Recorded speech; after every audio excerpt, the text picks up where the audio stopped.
They don't want any part of that. There's no place for that. They've already been through this. They don't want this they don't want this kind of insolence out there. Okay?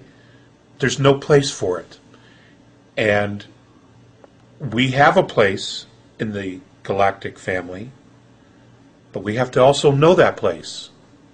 And knowing that place takes a tremendous amount of introspection, really genuinely looking at ourselves.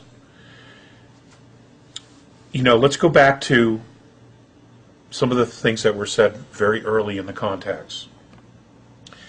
Before the A's actually decided to intervene, there was a great deal of discussion regarding Earth within the Andromedan Council.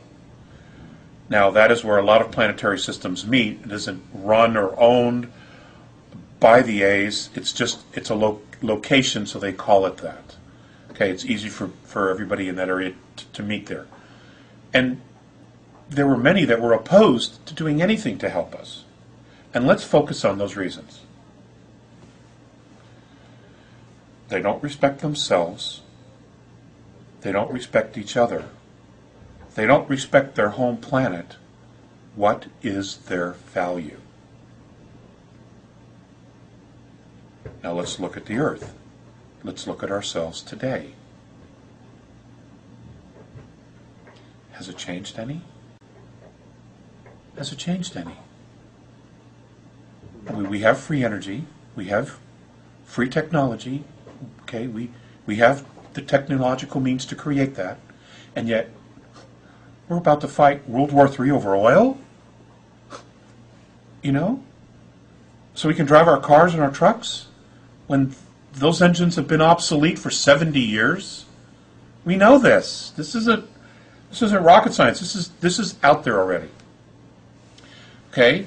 We're looking at a war over water, when instead of feeding the military-industrial complex, we could be building desalination plants all over the world so everybody could have water, so they could grow crops. But are we doing it? Hell no. Why would we want to do that? Why would we want to empower people to grow food and take care of themselves? Then we can't control them. This is what I'm talking about. This is what I'm talking about. So back to the Pleiadians. Let me get a little history on the Pleiadians. Tell me about what Atlantis was and how the Pleiadians were involved in it. Atlantis was an extraterrestrial colony. There were many races coming and going. It was kind of the analogy that I've been given was like a truck stop. You had planetary systems moving in and out of our galaxy, and this was one of the stops. One, because of its location. Two, because of its minerals, its amazing different type of life forms, and many of those life forms were brought to Earth in full form, just so you know. Which is why we can't find, the evolution in the fossil record. It's because they were brought here in full form. So it was a colony. There were many races coming in. Many of them were human, many of them were not. There were all kinds of experiments going on here. You had human extraterrestrials, the giants, commingling with women of our world, leaving offspring. Many of them became royal lines. Others were hunted down and killed by other races because they were half-breeds. So and if you remember in the early notes, VA said that prejudice was an extraterrestrial perspective. This was something that we had been taught by the extraterrestrial races themselves, which clearly shows, they had some maturing to do. They were going through a growth curve. Hopefully all those races have, but apparently not, because we still have some regressive races that are here doing their thing. Hiding behind us, essentially.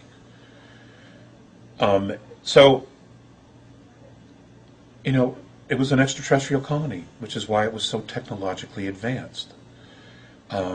People were coming and go, races were coming and going, and that all ended in a war, in another war. And you know, from what I understand, it was the Pleiadians who took out Atlantis. So, and that's a whole nother conversation. You also, I think, expressed that the Andromedans said that those left behind on Earth were supposed to be protected by the Pleiadians. Yes. And what happened there? They left. They didn't stick around. And other races came in. And not only took refuge, but created underground colonies for themselves, and essentially began the very slow process of managing us, controlling us, and at some point they started using us as a natural resource. Are those the ones that have created the program, as you call it? They're a very integral part of the program. That is correct. How has the moon and those other races associated with the moon affected Earth humanity, and what's the history there? Oh God, that's no small question. What I've been taught was that the moon showed up somewhere around 11,600 to 12,000 years ago. It was brought here, and we know it's hollow. It came from, I believe, Ursa Minor, from a star system called Chauta, and it used to be a craft of some sort.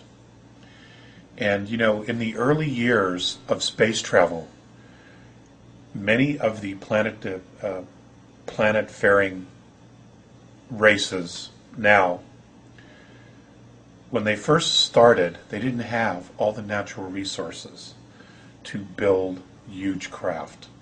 So what they would do is they would use smaller craft, and they would go out and try to capture moons, asteroids, things like that.